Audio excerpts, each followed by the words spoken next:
ওকে, so back test করি, দেখি যে কিভাবে আমরা ব্যাক টেস্ট করবো MT5-এ।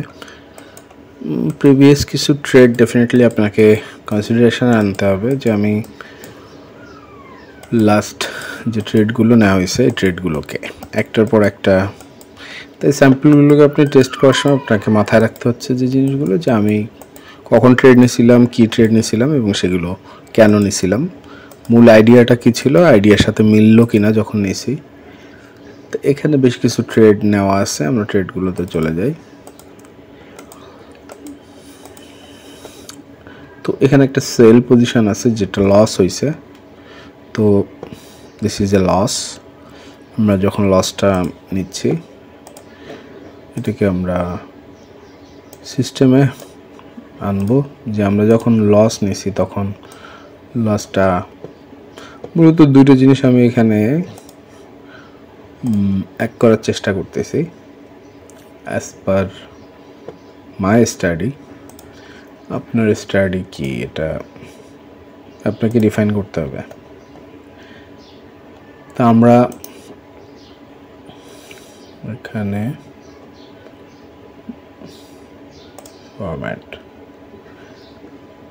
সেখানে মার্সটা কোথায় আছে, মার্সেল তো না, র্যাপ করবে, র্যাপ টেক্সট।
তো দুটো বিষয় মূলত আমার মেইন কনসার্ন, সেটা হচ্ছে যে রং ট্রেড নেওয়া হয়েছে কিনা এবং অ্যাকর্ডিং টু ভলিউম স্ট্রেংথ ছিল কিনা। আর স্টপ লসটাকে ইমপ্রুভমেন্টের ক্ষেত্রে যে পলিসিটা, সেটা হচ্ছে যে স্টপ লস ব্লকের নিচে রেখে ছোট রাখা। দ্রুতই টেস্ট করে আমাকে দ্রুতই বলে দিচ্ছে, খুব লিমিটেড একটা এডিশন যেখানে আমি স্টপ লসকে ছোট করব। যাচ্ছি আমরা ফার্স্ট ট্রেডে। আমি এখানে কথা বেশি না বলে ট্রেডে যাই। দেখেন যে এই ট্রেডে এখানে যে লস লাভ এগুলো আছে, এগুলোকে আমরা দিনের শুরু দিয়ে শুরু করলাম। এই দিনটা অ্যাভারেজ ডে, যেখানে আমি ওভারঅল লস দিয়ে শুরু করছি। তো দেখেন যে এখানে এই ট্রেডটা যে নেওয়া হয়েছিল, এই ট্রেডটাতে ডাইভারজেন্স ছিল, সো ঠিক আছে, কিন্তু অ্যাকর্ডিং টু ভলিউম ছিল কি না, অ্যাকর্ডিং টু ভলিউম ছিল, ভলিউমও আছে। তো এখানে যখন ট্রেড নেওয়া হয়েছে, ট্রেডটা ওয়ার্কআউট করছে, কিন্তু স্টপ লসের ব্লকটা ছিল ইনিশিয়ালি এখানে। তো স্টপ লসটা এখানে আনতাম আমরা, পরে এখানে আনতাম, পরে ঠিক এখানে আনতাম, এখানে রং হয়ে যেতাম। তো এখানে রং হয়ে গেলে আমার ব্রেক ইভেন। তো স্টপ লসের কারণে আমি লস সাফার করছি প্রায় কত পিপস, 16 পিপস। তাহলে শর্ট এসএল ইমপ্রুভমেন্টের সুযোগ ছিল 16। পরের ট্রেডটাতে একই রকম, বাট এখানে রুলের বাইরে ট্রেড করা, এটাকে কুইক পড়ছে, কুইক উঠছে। তা এটা আমার এক্সপিরিয়েন্স বেসড। রুল ওয়াইজ আমি দেখলে ডাইভারজেন্স আছে, so rule based. Same time এখানে একটা ডাইভারজেন্স আছে। তো এই ডাইভারজেন্সে খুব দ্রুত ভলিউম আসছিল কিনা আমরা একটু কনফার্ম করি।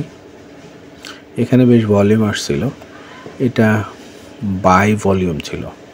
সো এই ভলিউমটা ঠিকই ছিল, অ্যাডজাস্টমেন্ট সব মিলাই ঠিক ছিল ট্রেডটা। কিন্তু আমার স্টপ লস ব্লক ছিল প্রথমে এটা, যেটা ছিল প্রায় 10 পিপস, 9.5 10 পিপস।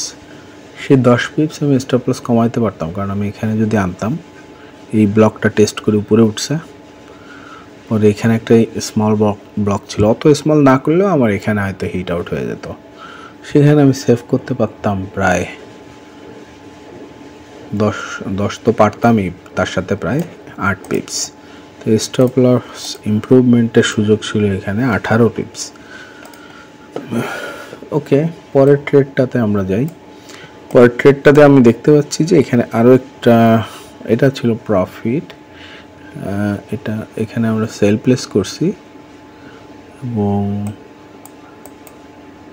এখানে এসে সেল হয়েছে, এখানে বাই না, এটাও লস ছিল।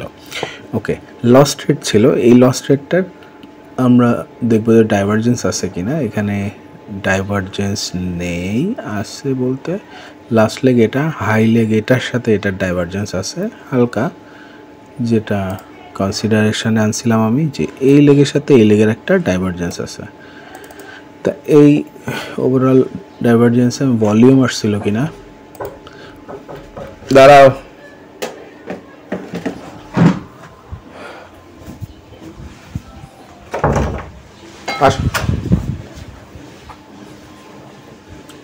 এখানে দেখবো পাশাপাশি যে ভলিউম আসছে কিনা। তা ওই ক্যান্ডেলটার শুরুতে দ্যাট ইজ ভলিউম আসছিল ঠিক এই ক্যান্ডেলটাতে, এবং এখানে এসে সামঞ্জস্যিক ভলিউম ছিল, কিন্তু স্টপ লস ব্লকটা এখানে ছিল প্রাইমারি, এবং এটা এখানে ছিল, সুযোগ ছিল। এখানে দেখা যাচ্ছে যে প্রাইসটা আসার পরে ও কিন্তু এটাকে টেস্ট করে রিজেক্ট করছে, এর নিচে আনতাম, পরে এর উপরে আনতাম, এখানে এতে হিট হয়ে যেত, তাহলে এখানে ব্রেক ইভেনের থেকে একটু 22, তার মানে সুযোগ ছিল ওভারঅল 17, আর ওখানে পাচ্ছিলাম এটা ভি লক করতেছি আপনাদের সাথে, বুঝছেন, যে 2 পিপস, তার 17 থেকে 2 গেলে 15, তাহলে এসএল ইমপ্রুভমেন্টের সুযোগ ছিল 15। দেখেন তিনটা ট্রেডের তিনটাই কিন্তু এসএল যদি আমরা করতাম, তাহলে এখানে কোন প্রফিট ছিল, এখানে প্রায় প্লাসে ছিলাম আমরা, দ্যাট ইজ আমরা যদি এটাকে বলি প্লাস, এটা আমরা প্লাস হতে পারতাম।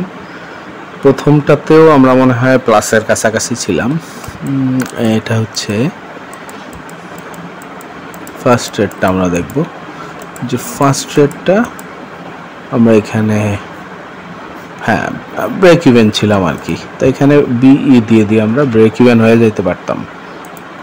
আর লাস্ট ট্রেডটাতেও আমরা -2, দ্যাট ইজ আপনার অলমোস্ট ব্রেক ইভেন, যেখানে -2 আমরা এসে থাকতাম। স্টিল এই তিনটাকে মিলায় কিন্তু এই যে ওভারঅল ড্রডাউনটা আসছে, আমাদের টোটাল ইমপ্রুভমেন্ট কি হইতো, কম্পারেটিভ যে একটা ইমপ্রুভমেন্ট,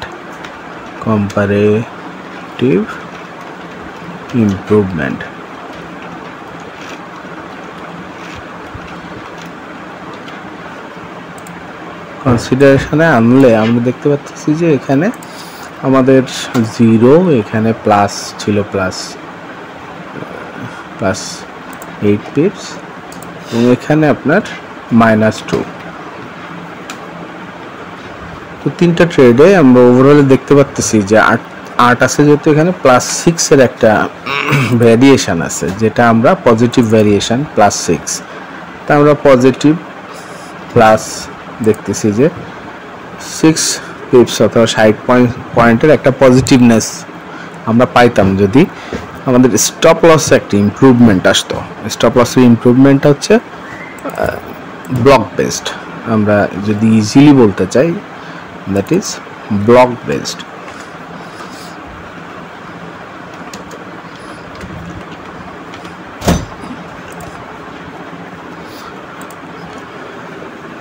তাহলে এখানে আমরা যদি পরের ট্রেডে যাই, যে আমরা ফার্স্ট ট্রেড লস, সেকেন্ড ট্রেডটাও লস করলাম। এশিয়ার সেশনে গোল্ডটা বেশ ট্রেন্ডি ছিল, ডাউন ট্রেন্ডি, ও কারণে থার্ডটাও আমরা লস পেলাম। এরপরে যে ট্রেড, সেই ট্রেডে যাব, এখানে আমরা দেখতে পারতেছি আরও একটা লস আছে। তো এই লসটাকে আমরা কিভাবে দেখতেছি, দ্যাট ইজ ওখানে ভলিউম আছে কিনা আর ডাইভারজেন্স আসছে কিনা। এখানে ডাইভারজেন্সের হিসাব করলে ওকে, দেয়ার ওয়াজ নো ডাইভারজেন্স। এটা ছিল একটা রিভেঞ্জ টেন্ডেন্সি, যে টেন্ডেন্সিটা আসে বারবার ট্রেডে লস হলে, এবং ইউরোর টেন্ডেন্সি, যেখানে পরপর 3টা কন্টিনিউয়াস লসের পর যে ড্রডাউন, সেটার পরে কিছুটা ওভার থিঙ্কিং করে সিস্টেমের বাইরে ট্রেড করা। তাহলে আমরা এটা ফার্স্টের সেকশানে দিয়ে দিই, wrong trade not according to volume strength, that is it. যে এগুলোকে মূলত আমরা বলি ইরোর, সিস্টেম ইরোর। যে ইরোরগুলো হচ্ছে যে একেবারে রুলসের বাইরে, যেগুলো হচ্ছে দেখেন যে এখানে প্যাটার্নটা হচ্ছে 3টা ট্রেড রেড হয়ে গেল এবং সাথে সাথে এরকম একটা ইরোর আসলো, এবং যেটা আরও বেশি ড্রডাউন। এরপরে দেখা গেল যে আমরা এখানে আবার 3টা, এই ট্রেডটা আমরা দেখলাম। পরের ট্রেডটাতে আমরা দেখি এখানে ছোট একটা ওভার ট্রেড ছিল। দেখেন এখানে পুনরায় আবার বাইরের চেষ্টা। এখানে বাইরের চেষ্টা কেন? মূল বেজ হচ্ছে যে আমাদের ডাইভারজেন্স আসছে কিনা। আমরা দেখি এর সাথে যদি আমরা শর্টে এই লেগটাকে কনফার্ম করি, তা ওই লেগটাতে এই লেগে প্রিভিয়াসের সাথে যদি তুলনা করি আবার এটার সাথে এটা, তাহলে একটা ডাইভারজেন্স আসছে। কারণ এই লেগটার সাথে এই লেগটা তুলনা করলে এখানে ডাইভারজেন্স আসছিল মূলত এখানে এই এরিয়াতে, কিন্তু এই এরিয়ার সাপেক্ষে এটা অলরেডি প্রাইসটা ডাইভারজেন্স ব্যতি রেখে স্টিল ডাইভার্টিং একটা পুশ ছিল, এবং এখানে ভলিউমটাও ছিল, ফলে ট্রেডটা ভলিউম সেন্ট্রিক ছিল এবং ডাইভারজেন্স ঠিক ছিল। So this is a correct trade, but এখানে আমাদের স্টপ লসটা হিট করছে এবং দ্যাট ইজ ওকে। এখানে মূলত কম্পারেটিভ স্টপ লসের কোনো ইমপ্রুভমেন্ট নেই, আমরা জিরো অথবা কারেক্ট। দ্য কারেক্টনেস একটা ছিল, স্টিল অনেকটা দ্রুত ছিল এবং একটা রং হওয়ারও পসিবিলিটি ছিল এবং রং হয়েছে। এরপরে পুনরায় যদি আমরা দেখি যে ট্রেড আছে কোথায়,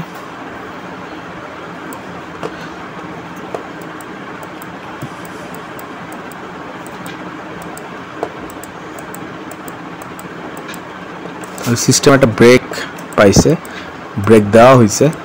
এবার ব্রেকটাকে দেখা যাক যে পরে কিভাবে কাজে লাগানো হয়েছে, আর কোনো অর্ডার প্লেসমেন্ট ছিল কিনা। আমি একটু জুম আউট করি।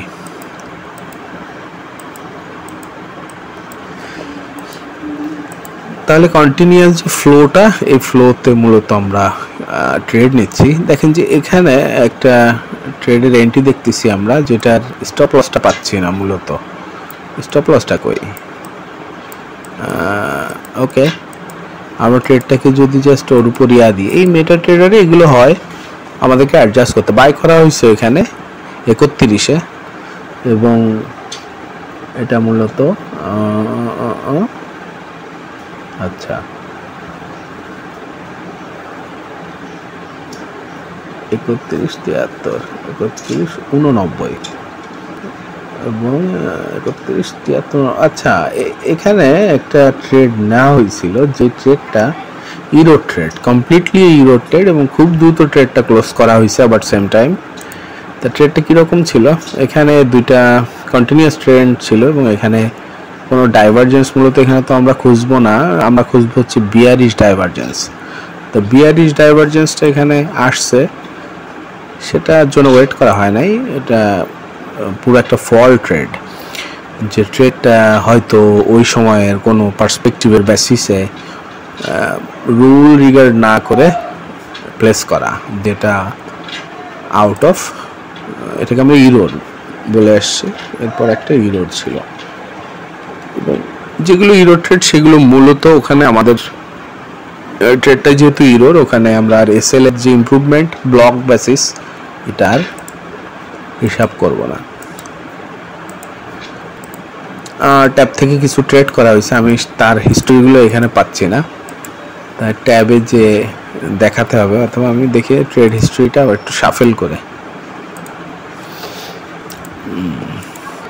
রিকভারি ট্রেড ছিল, এরপরে দুইটা রিকভারি ট্রেড ছিল যেগুলো রিকভার করছে সারাদিনের ফ্লোটাকে। একটা স্টিল সিস্টেমেটিক আপনারা যেভাবে অ্যানালাইসিস করবেন, একটা যে ওভারঅল আপনি যেটাকে অ্যাপ্লাই করতেছেন এটার আবার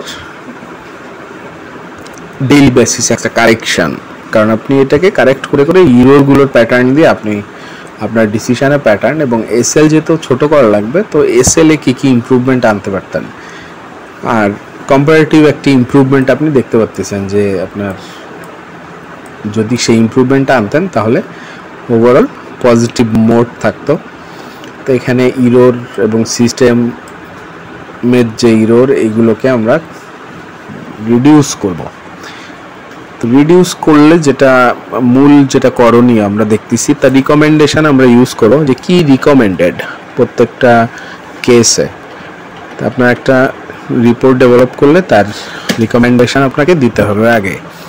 তো রিকমেন্ডেড হচ্ছে যে যখন ইরোর করা হচ্ছে সেটা টেন্ডেন্সি যেটা, সেটাকে কমপ্লিটলি ইগনোর করা। এরপরে দেখা গেল আপনি যখন এরপরে ট্রেড নিচ্ছেন, আবার ওই ধরনের একটা জিনিস আপনি আগে থেকে আইডেন্টিফাই করতে পারলেন যে আপনার ওই জাতীয় একটা ফলো থ্রু আসতেছে, বিকজ আপনি পরপর কন্টিনিউয়াস কিছু ট্রেড লস করছেন, তার ফলে ওভারঅল আপনার ইরোর টেন্ডেন্সি যেটা ওটা ফেরত আসতেছে। তো ওটা যখনই মাথায় আসলো তখন আপনি ওটা আর করবেন না। তাহলে ইরোর হ্যান্ডেলিং করতেছি আমরা। ইরোর হ্যান্ডলিং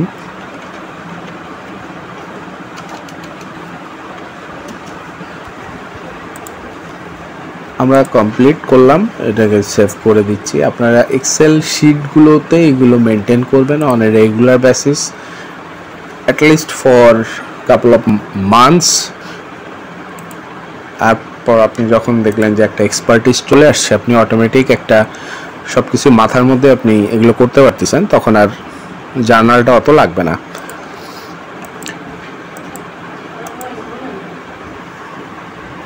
আমরা ফোকাস করলাম ওভারঅল সিস্টেমের ট্রেডিং পারফরমেন্স। আমরা প্রিভিয়াস কিছু রেকর্ড, আমি জানি যে আপনারা আমার ভিডিওগুলো দেখেন, প্রিভিয়াস রেকর্ডিংগুলো প্রিভিয়াস ভিডিওতে আপনি দেখবেন, যেখানে আপনি দেখবেন যে ওভারঅল আমার ট্রেডিংগুলোকে আমি যখন করতেছি, আপনি নিচে আমার ভিডিও দেখলে দেখতে পারবেন যে ওখানে ইরোর হ্যান্ডলিংগুলো রুল বেস করতেছি কিনা এবং ওভারঅল আমরা সিস্টেমে যাচ্ছি কিনা, এটার একটা কমপ্লিট নার্চার বছরের পর বছর। এবং এগুলো হচ্ছে কি যে যখন যে স্ট্র্যাটেজি দেখতেছিলাম আমি মূলত তখন সেটা টেস্ট করি। পার্সোনালি অ্যাজ এ ট্রেডার আমি রানিং ক্যাপিটালে চলি, খুবই লো ভলিউম, লো ব্যালেন্স এবং লো রিস্ক। আমি 0.01 উপরে ট্রেডই করি না। It's kind of like a poker game, I see it that way. Because আমি যখন পোকার খেলতাম, জিঙ্গা খেলছেন কেন, আমরা জিঙ্গা পোকার, তো জিঙ্গা পোকার আমি খেলতাম, ওখানে আমি দেখতাম শুরুর দিকে যখন খেলতাম, যারা মূলত আমি একটা ছোট টেবিলে বসে আছি, ওই ছোট টেবিলে কিছু প্লেয়ার আছে যাদের ব্যালেন্স বিলিয়নের ঘরে, but still they are playing a very small hand. এবং যেটা চমৎকার, তাদের একটা রিস্ক অ্যাভার্স নেচার, এটা অলরেডি কিন্তু ক্যারেক্টারে আছে এবং এ কারণেই তারা একটা লো টেবিলে খেলতেছে। স্টিল তাদের ব্যালেন্সটা দেখেন যে এক্সট্রিমলি হাই। তারা এখানে রিস্কটা বোঝে, এই কারণে লো রিস্ক এনভায়রনমেন্টটাতে থাকতেছে এবং জানে যে এতে রিস্ক হয়, এতে লস হয় এবং এখানে ওভারঅল গেইন করতে হয়। এই কারণে ব্যালেন্স খুব বেশি বড় ব্যালেন্স, বড় অ্যামাউন্ট আমি রিস্কে ফেলবো না, কারণ আমি সব কিছু দেখা গেলো ফ্ল্যাশ পড়লো আমার, বা ডবল কিং পড়লো বা কিং কুইং পড়লো, কিন্তু স্টিল আই ডোন্ট নো যে আমার যে হ্যান্ড আছে ওই হ্যান্ডের আরেকজনের হাতে ফ্ল্যাশ পড়ে যেতে পারে, যে একটা ফ্ল্যাশ চলে আসছে যেটা আনএক্সপেক্টেড। এবং বাট প্রবাবিলিস্টিক যদি ওইদিকে আমরা চিন্তা করি, প্রবাবিলিটি হিসাবে দ্যাট ক্যান হ্যাপেন, কারণ that is also a combination. যেটা মিলে গেছে তার। তো যেটা আমার হ্যান্ড দেখে আমার মনে হয়েছে কি যে না, I am right because I have double A অথবা কিং কুইন। বাট দেখেন যে market offers sometimes something that is extremely out এবং আউট অফ ইউর নলেজ। তো ইন দ্যাট সিকোয়েন্স আমাদের রিকমেন্ডেশন অনুযায়ী যে ইরোর হ্যান্ডলিং করতে হবে আর ডিফল্ট সিস্টেমে ফেরত আসতে হবে। তাহলে আমরা ডিফল্ট সিস্টেমটাও ইনক্লুড করে দিই, error handling and default system.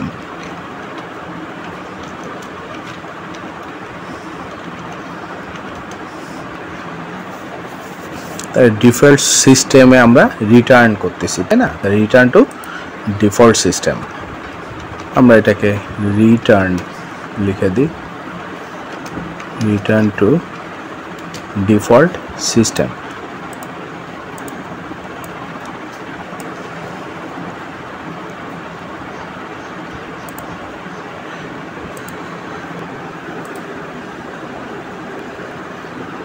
তো বন্ধুরা, আপনারা যারা একেবারে নতুন MT4 MT5 এগুলো বোঝেন করেন এবং বাট স্টিল মার্কেটে এই ধরনের স্ট্র্যাটেজি সম্পর্কে অবগত না এবং এফএক্সে সম্পর্কে আপনাদের আইডিয়াও নাই তেমন একটা, স্টিল অনেকের আবার আছে যে বাইনারি টাইনারি এগুলো করতেছেন অনেক দিন, আপনারা ওভারঅল মার্কেটটাকে এভাবে বিচার করা শুরু করেন। কারণ আপনি FX is not a completely gambling when you know যে কোন সিস্টেমে এজ আছে এবং সেটা কিভাবে কাজ করে এবং করাতে হবে কিভাবে, সেখানে আপনি আপনার যে স্টাডিটা সেটা দিচ্ছেন কিনা এটা হচ্ছে মূল একটা রিকোয়ারমেন্ট। এটা সবার ক্ষেত্রেই রিকোয়ারমেন্ট।